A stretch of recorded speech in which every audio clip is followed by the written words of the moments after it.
다윗의 종이 되니라. 다윗이 어디로 가든지 여호와께서 이기게 하셨느라. 아멘. 오늘 말씀 제목은 이기게 하시는 하나님을 의지하십시오. 이기게 하시는 하나님을 의지하십시오 라는 제목으로 말씀을 함께 나누기 원합니다. 서로 인사할까요? 사랑합니다. 축복합니다. 사무엘하 8장에는요 엄청난 승리가 나열되어 있습니다. 다윗은 모든 전쟁에서 승리를 거듭합니다. 다윗이 승리했던 블레셋, 모압, 암몬, 소바, 아람, 에돔, 이 나라들은요 그냥 나라들이 아니에요. 그 당시에 이스라엘 나라와는요 비교할 수 없을 정도로 커다란 강대국들입니다. 그렇게 말하자면 우리로 말하면 뭐 러시아, 중국, 뭐 미국 이런 나라들이죠. 그런 나라들과 더불어서 전쟁을 벌였는데 전쟁에서 승리했다는 거예요. 말도 안 되는 승리죠. 인간적으로 볼 때는요 승리할 수 없는 어떤 그 외적인 조건이 아니에요. 그럼에도 불구하고 승리케 한 그 원인이 뭐예요? 여호와께서 이기게 하셨더라. 하나님의 도우시면요 우리가 상상할 수 없는 놀라운 승리의 역사가 우리 삶 가운데 나타나게 되는 거예요. 여러분, 블레셋은요 사사시대에 삼손 이후에 이스라엘을 끊임없이 괴롭혔던 나라 아닙니까? 여러분, 그런데 그들을 바로 다윗은요 이들을 굴복시킵니다. 본문의 이 승리의 원인이 무엇인가를 밝히고 있습니다. 우리 삶에서의 전쟁에서의 승리의 관건이 과연 어디에 있는가? 무엇인가? 이것이 바로 영적 교훈을 우리 모두에게 주고 있는 것이죠. 본문의 말씀을 가지고 세 가지 영적 교훈을 함께 나누기 원하는데요. 첫 번째, 따라할까요? 신앙생활은 전쟁이다. 여러분, 신앙생활은 전쟁이라는 거예요. 여러분, 인류 역사를 살펴보게 되면 전쟁이 많이 있었습니다. 우리나라에도 전쟁이 많이 있었습니다. 전쟁 영화만 봐도요 전쟁의 치열함과 참혹함이 얼마나 대단한 것인가를 우리가 느낄 수 있고 깨닫게 됩니다. 성경 속에서도 전쟁에 대한 기록을 발견할 수 있습니다. 성경에는요 수많은 전쟁들이 기록되어 있죠. 그러니까 성경을 읽으면서 우리가 그 중동 지방의 한 나라의 조그만 나라의 전쟁 이야기를 우리가 왜 읽어야 되는가 의구심이 들 때가 있죠. 그러나 여러분, 이 전쟁에 담겨져 있는 영적 원리를 우리가 모두가 알아야 되는 거예요. 왜냐하면 신앙생활 자체가 영적 전쟁이고 바로 하나님 나라와 이 세상 나라와의 어떤 진정한 영적 싸움을 우리가 벌여나가는 건 아니겠습니까? 일상생활 우리 삶 자체가 우리가 전쟁 아니겠습니까? 가정에서도 전쟁이 벌어집니다. 이혼이라고 하는 것은요 가정에서 일어난 수많은 전쟁의 결과라고 할 수 있는 것이죠. 아이들은요 입시 전쟁을 치릅니다. 학교를 졸업하면 이제는 학교 졸업하면 모든 일이 이제 끝났다 생각하는데 끝나지 않았어요. 더 큰 전쟁이 기다리고 있죠. 취업 전쟁이 기다리고 있습니다. 취업하기도 어렵지만 취업한 후에도 취업하는 만큼 어려운 과정들이 바로 직장생활 가운데 계속해서 이어지고 있습니다. 살아남기 위해서 우리 전쟁을 해야 합니다. 아이들은 빨리 자라서 어릴 때는요 빨리 어른이 되고 싶다라는 생각에서 어른이 되고 싶은 마음이 마음 가운데 가득합니다. 그런데 사실 어른이 된다는 것은요 아이들에게 미안한 말이지만 어른이 된다는 것은요 사실 전쟁터에 들어가는 거예요. 사실 결혼을 하기로 하고 싶은 마음에서 미스와 총각들은요 여러분 결혼에 대한 어떤 환상을 꿈꾸죠. 우리 가을에도 결혼할 우리 또 자매가 또 있는데 결혼을 앞두고 있는데 또 환상을 꿈꾸지만 사실은 결혼식 자체가 하는 날만 좋아요. 그 다음부터가 사실은 더 전쟁 같은 어떤 삶이 시작되지 않습니까? 인생 자체가요 치열한 격전지와 같은 거예요. 신앙생활도 전쟁이라고 할 수 있습니다. 신앙사람에서 시작하면서 처음 은혜를 받았을 때는요 구름 위의 산책이에요. 그렇게 황홀합니다. 모든 걸 봐도 너무 아름답게 보이고 너무나 기쁘고 즐거운 것들이 있는데 세월이 지나면 이게 바로 신앙생활 자체도 전쟁과 같다라는 것을 알 수 있습니다. 이 세상 속에서 믿음을 지키고 신자로서 살아간다는 것 자체가 결코 만만하지 않습니다. 신앙생활을 할수록 갈등과 전쟁을 많이 겪어야 합니다. 이것이 바로 우리 믿음을 지키기 위해서 그런 삶을 살아가게 되는 것이죠. 그렇기 때문에 우리 예수님께서도 내가 세상에 화평을 주러 온 줄로 생각하지 말라. 화평이 아니라 뭘 주러 왔다고요? 검을 주러 왔다고요. 칼을 주러 왔다고 얘기합니다. 여러분, 예수님께서도 영적 전쟁을 이미 예고하셨습니다. 예수께서 이 세상에 오신 후에 이 세상에는요 전쟁이 벌어졌습니다. 십자가 사건은요 마귀의 대접전이라 할 수 있는 것이죠. 마귀는 이 세상의 힘을 이용하여서 예수님을 십자가에 못 박았습니다. 하나님의 아들을 십자가에 못 박으면 자기가 이긴 줄로 착각했습니다. 승리한 줄로 착각했습니다. 마귀가 승리한 것처럼 보이지만 예수께서는요 부활하셨습니다. 부활하심으로 말미암아 사망 권세인 마귀를 짓밟으셨습니다. 그리고 신약의 교회는요 전투하는 교회입니다. 칼빈이 말하기를 이 땅에 바로 신약의 교회는 전투하는 교회라 그렇게 이야기합니다. 그리스도의 삶, 그리스도인들의 그 삶 역시 전쟁과 같습니다. 이것을 뭐라고 하죠? 영적 전쟁이라 말합니다. 영적 전쟁을 우리가 살고 있는 것이죠. 보이지 않지만 더 큰데 보이는 것보다 더 어마어마한 거대한 세계 속에 우리가 있다는 것을 우리가 늘 인식하며 살아가야 하는 것입니다. 영적 전쟁 가운데 있다. 우리 주적은 사람이 아니고 혈과 육이 아니라 바로 사탄과 그가 부리고 있는 어둠의 권세들과의 싸움을 우리가 벌여나가고 있다는 것을 똑똑히 기억해야 하는 것입니다. 그러므로 여러분 영적 전쟁은요 눈에 보이지 않는 전쟁이에요. 영적 전쟁은 사실은 매 순간 매일매일 같이 벌어지는 실전을 우리가 겪고 있는 것입니다. 본문에도 전쟁 이야기가 기록되어 있습니다. 다윗은 왕이 된 후에 이스라엘의 수적 블레셋을 쳐서 항복을 받고 메덱 암마를 빼앗았습니다. 1절 말씀을 보도록 할까요? 시작. 그 후에 다윗이 블레셋 사람들을 쳐서 항복을 받고 블레셋 사람들의 손에서 메덱 암마를 빼앗으니라. 메덱 암마라는 것은요 블레셋 나라의 모든 도시를 주요 도시들을 통칭하는 말로 블레셋을 완전히 정복했다는 것을 의미하는 것입니다. 블레셋은요 이스라엘을 계속해서 가장 괴롭혔던 대적 아니겠습니까? 그런 블레셋을 다시 제압하고 이스라엘에 종속시킨 것입니다. 사실은 이스라엘 나라는 철기 시대를 사실 그렇게 본격적으로 우리가 맞이하지 않았어요. 그런데 블레셋 나라에는요 이 철기 문명이 들어왔습니다. 그렇기 때문에 거기 철기 문명이 있고 모든 무기가 철기예요. 그리고 철병거가 있습니다. 그리고 말하자면 어마어마한 그 탱크가 그들 가운데 있다라는 거예요. 우리는 총칼 갖고 싸우고 있는데 그들은 탱크를 가지고 싸우고 있다라는 얘기예요. 말이 되겠습니까? 전력상 여러분 상대가 되지 않는 전력입니다. 여러분 그런데 바로 그런 블레셋을요 다윗이 제압하고 이스라엘에 종속시킨 것입니다. 이스라엘을 그토록 괴롭혔던 그 강대국이었던 블레셋을 제압할 수 있었던 비결이 과연 무엇인가? 하나님께서 다윗을 이기게 하셨기 때문입니다. 여러분 우리는 치열한 격전지와 같은 세상에서 쓰라린 패배를 맛보곤 합니다. 그때 우리는 내가 누구와 상대하는가 그것보다 누가 나와 함께 하시는가를 생각해야 합니다. 누구와 상대하는 것보다 우리가 더 중요한 것은 뭐예요? 누가 나와 함께 하시는가? 이걸 똑똑히 기억해야 하는 것이죠. 그러므로 에베소서 6장 10절부터 12절 말씀해 보면 이렇게 말씀합니다. 시작. 끝으로 너희가 주 안에서와 그의 힘의 능력으로 강건하여지고 마귀의 관계를 능히 대적하기 위하여 하나님의 전신갑주를 입으라. 우리 신은 혈과 육을 상대하는 것이 아니요 통치자들과 권세들과 이 어둠의 세상 주관자들과 하늘에 있는 악의 영들을 상대함이라. 아멘. 여러분 통치자들과 권세들과 이 어둠의 세상 주관자들과 하늘에 있는 악의 영들은요 마귀가 부리고 있는 모든 영적 세력의 어떤 그런 조직들을 얘기하고 있는 것입니다. 그런 모든 마귀의 어떤 세력들을 이기기 위해서는요 먼저 10절 말씀에 보면 뭐라고 합니까? 너희가 누구 안에서? 주 안에서. 이걸 먼저 우리가 어디 안에 있는가를 우리가 영적 좌표를 분명히 해야 한다는 것을 우리 모두에게 말씀하고 있는 것이죠. 우리가 진정으로 분명히 해야 될 영적 좌표는 어디입니까? 주 안에서예요.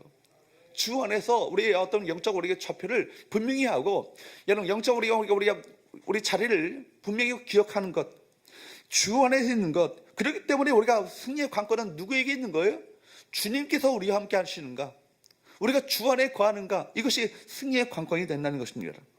하나님의 교회는요, 주님의 교회는 전투하는 교회입니다. 우리는 교회의 머리가 되시는 그리스도를 대장으로 삼고, 그분을 군대 대장으로 삼고, 그분을 의지하여서 앞으로 나가야 하는 것입니다. 그렇게 할 때 음부의 권세가요, 사탄의 권세가 우리를 이기지 못할 것이며, 요 하나님께서 이기게 하시는 승리를 우리 모두가 맛보게 될 줄로 믿습니다. 그러므로 두 번째,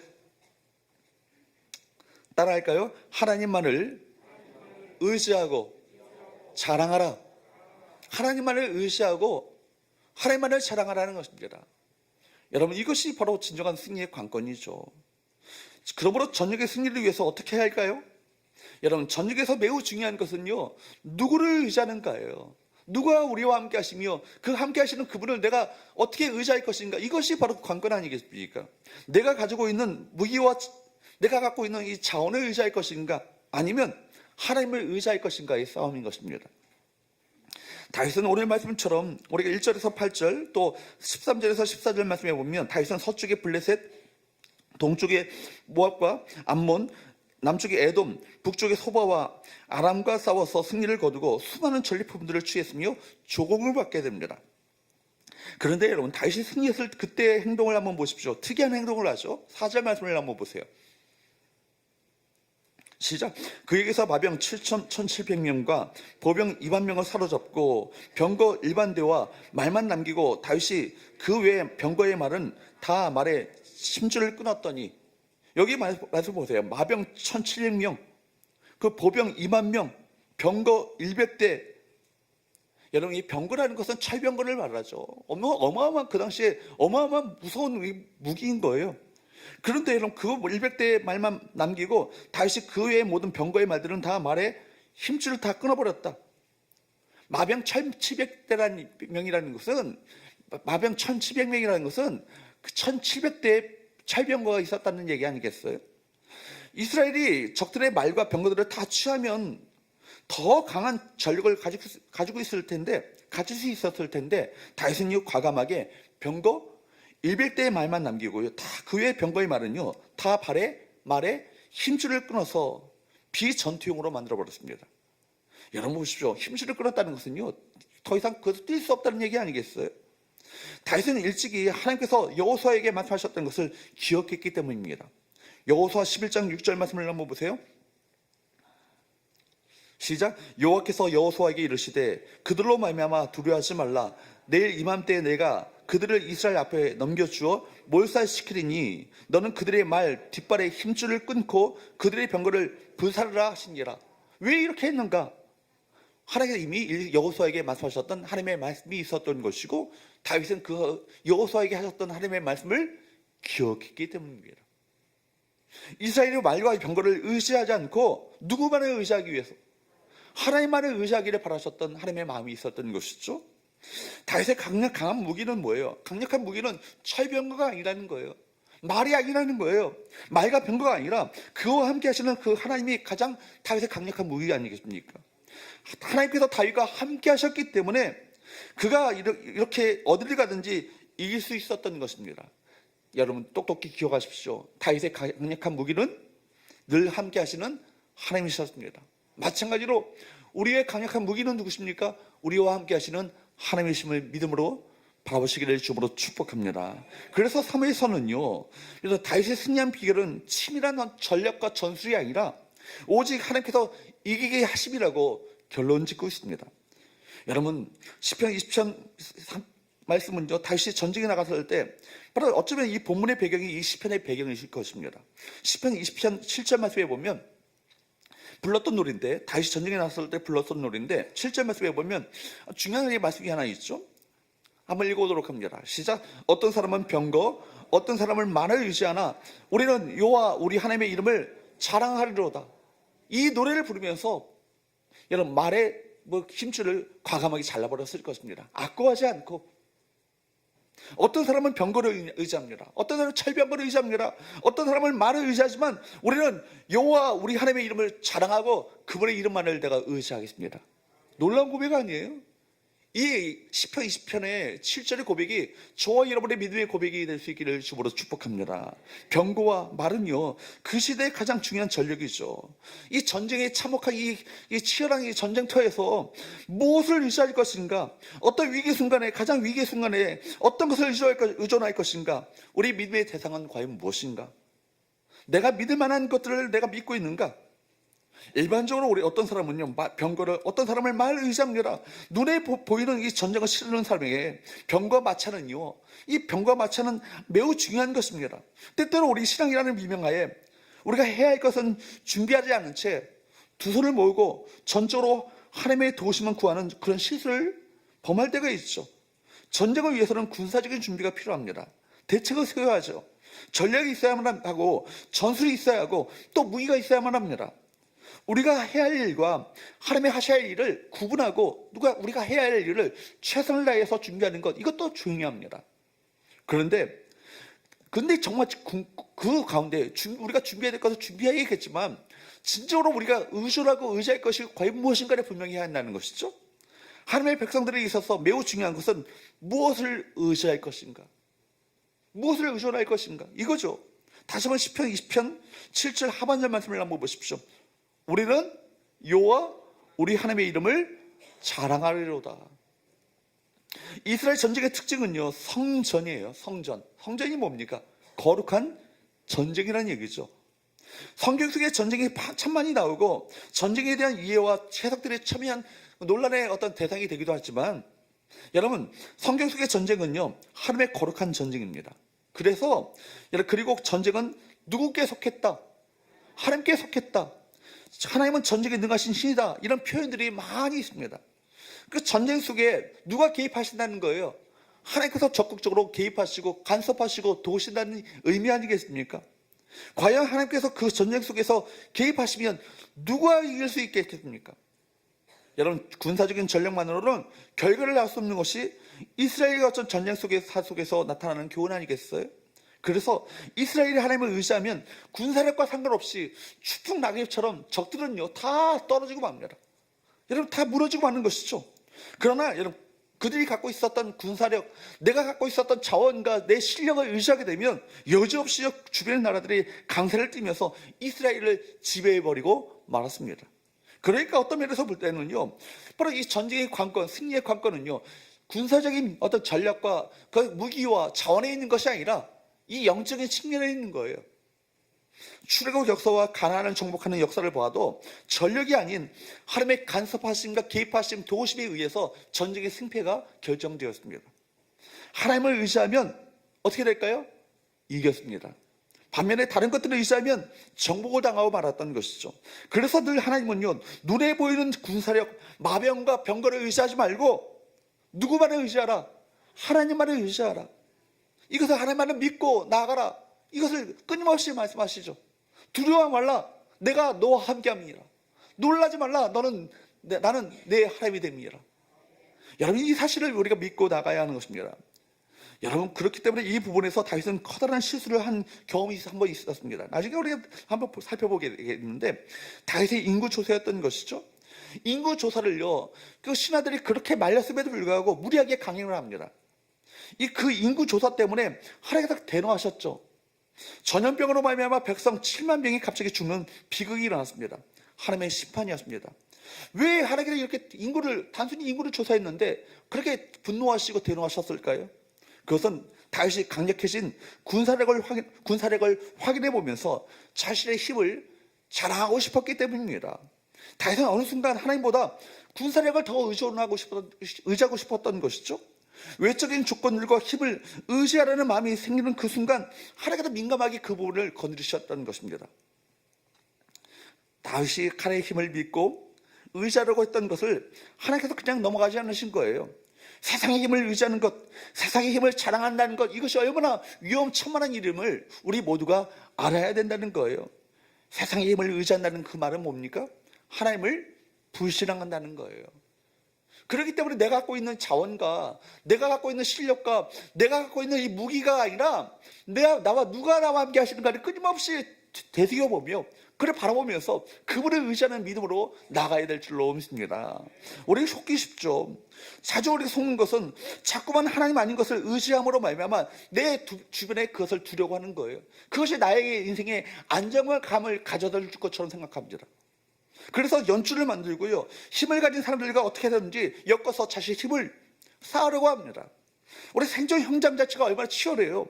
그야말로 사느냐 죽느냐의 어떤 그런 치밀의 각축자 아니겠습니까? 인맥을 만들고 학맥을 만들고 없는 줄 있는 줄 다 돼가지고 어쨌든지 그들을 통해서 도움을 얻고자 하는 것이 그 치열한 삶의 현장 속에서 신자가 받고자 하는 유혹인 것입니다. 성공을 왜 하려고 합니까? 그 힘을 가지기 위해서 성공하려고 하는 거 아니겠습니까? 그런데 성공이 위험한 이유가 뭐예요? 하나님을 의지하지 않아도 내가 갖고 있는 이 성공, 이 힘을 가지고 살아갈 수 있는 것처럼 그 속에서 내가 안정감을 취하려고 하는 그것 자체가 얼마나 위험한 것인 것을 우리가 알아야 되는 것이죠.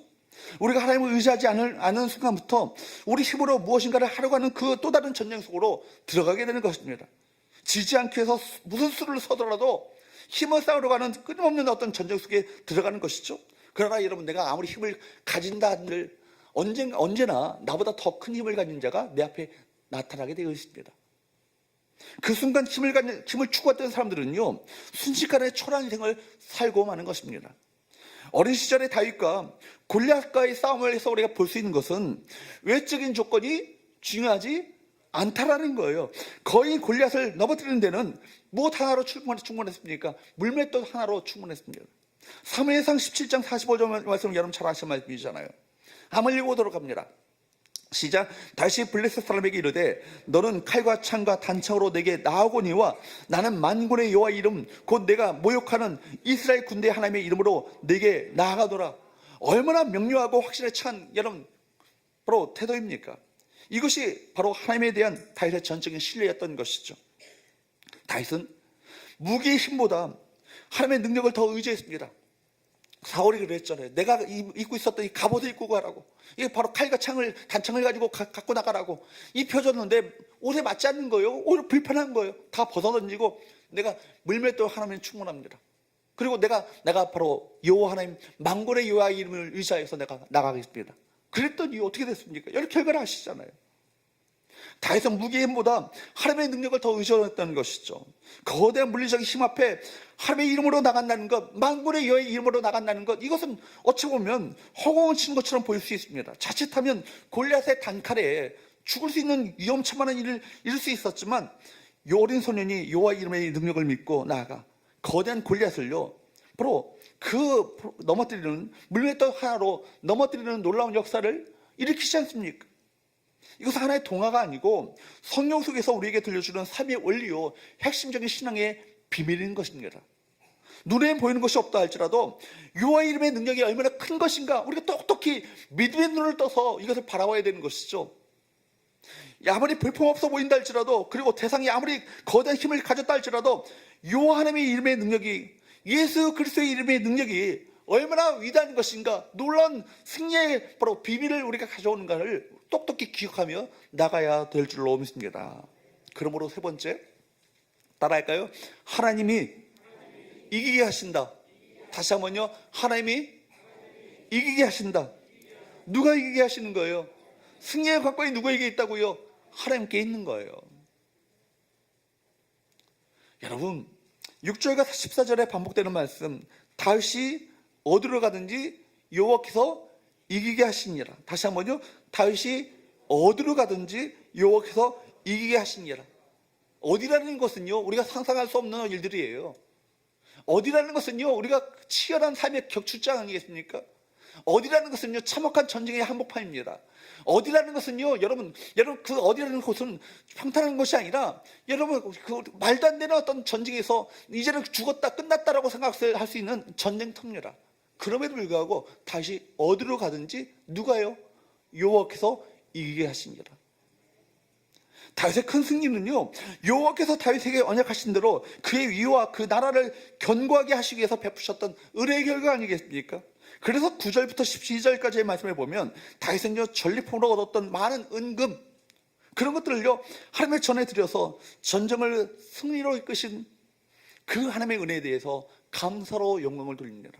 내가 내 실력으로 싸워서 이긴 것이 아니라 하나님께서 도우셔서, 하나님께서 함께 하셔서, 하나님께서 승리케 하셔서 바로 이 승리를 거둘 수 있었습니다. 이렇게 믿음으로 고백하는 것이죠.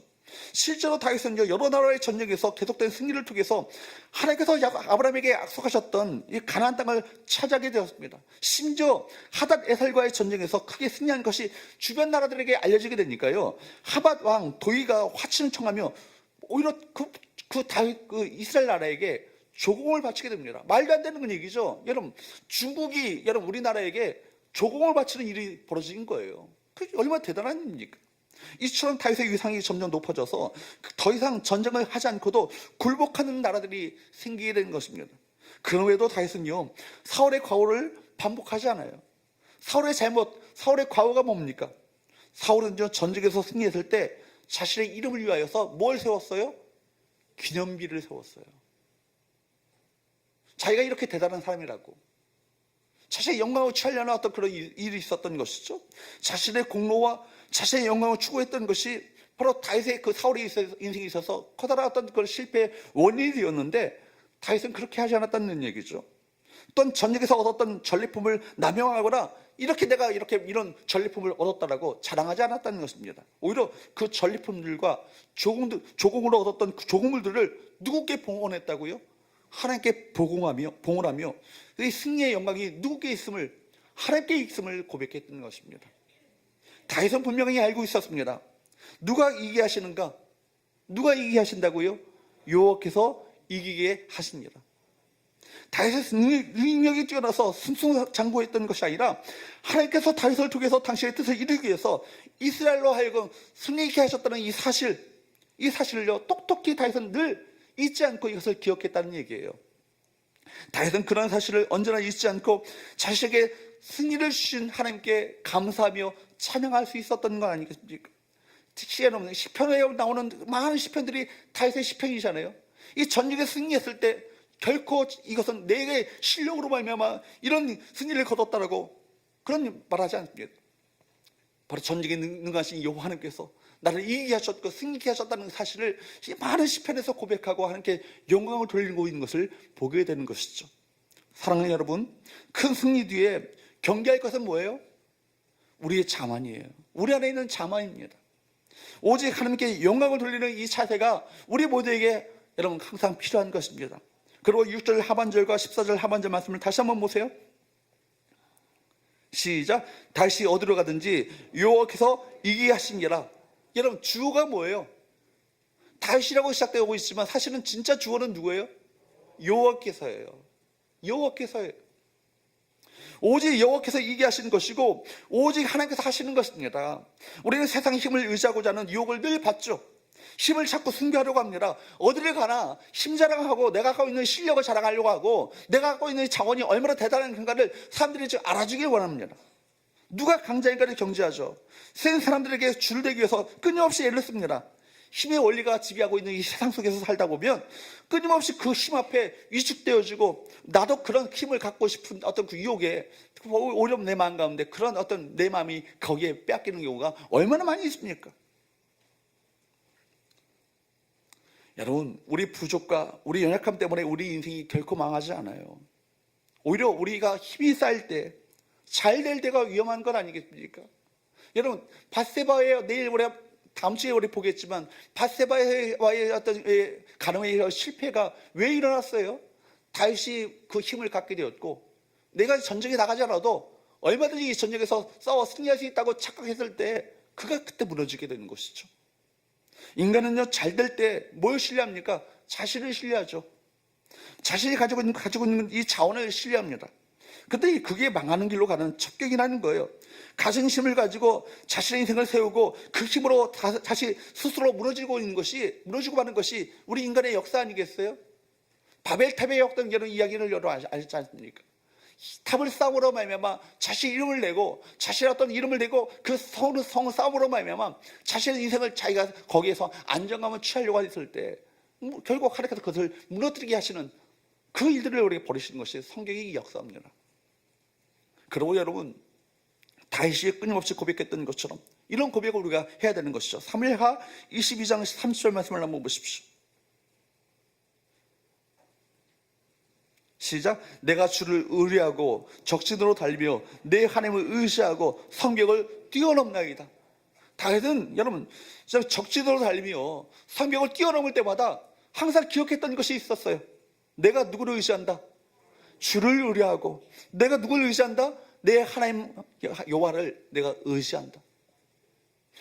다윗은 세상 힘이 아니라 하나님을 의뢰함으로 적진을 향해 달려가고 하나님을 의지함으로 성벽을 뛰어넘는다는 놀라운 고백을 했던 것이죠.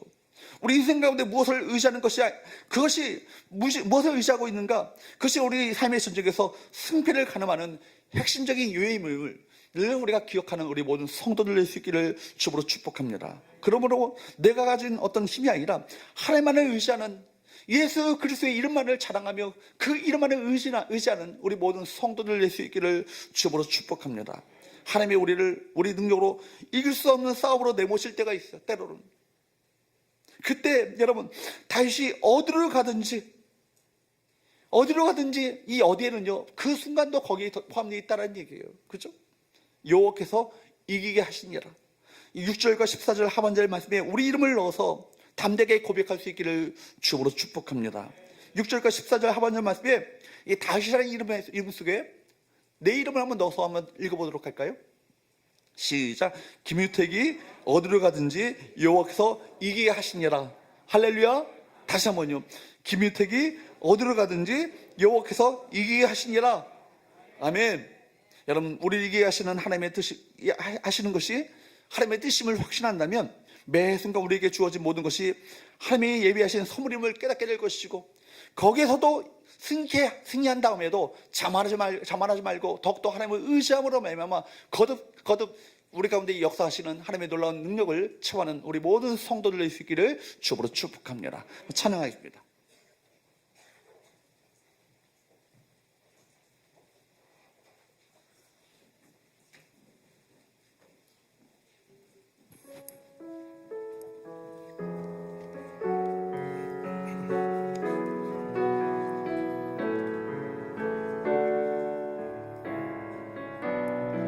믿음으로 찬양하겠습니다.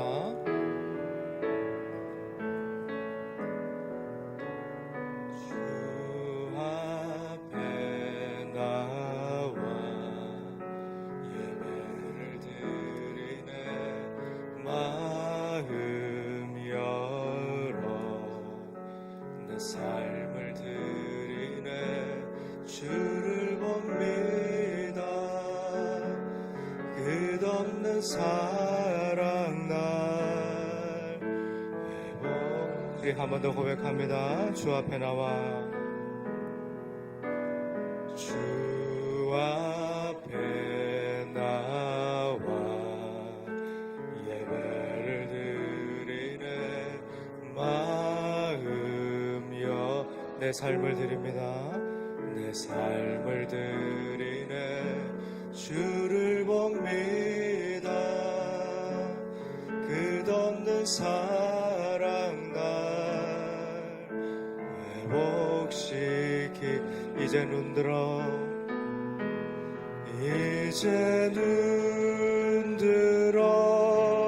주 보네. 그 능력 날 새롭게 주님의 사랑 날 만지시니 내 모든 두려움 사라지네. 폭풍 속에도 주 붙들고 믿음으로 주와 건네. 갈보리 언덕 넘어 그 어느 날 주 안에. 우리 처음부터 한 번 더 다시 찬양합니다.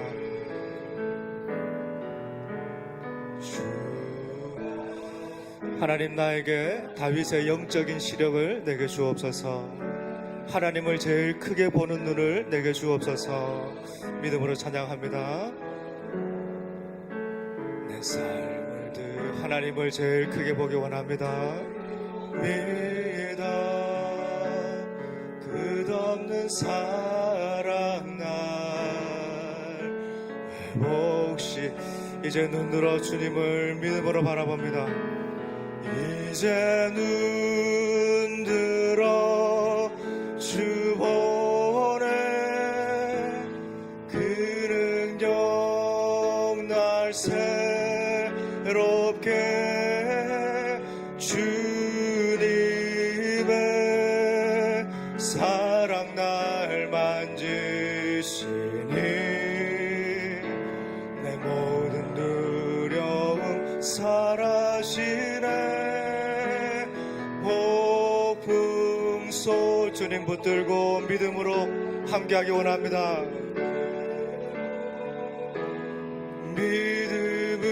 믿음으로 주와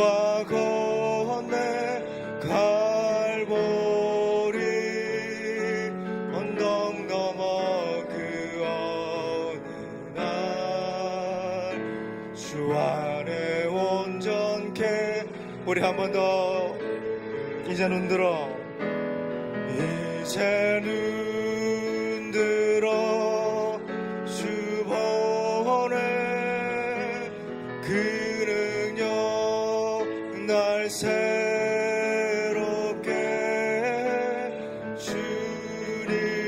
주님의 사랑 날 만지시니 내 모든 두려움 사라지네 폭풍 속에도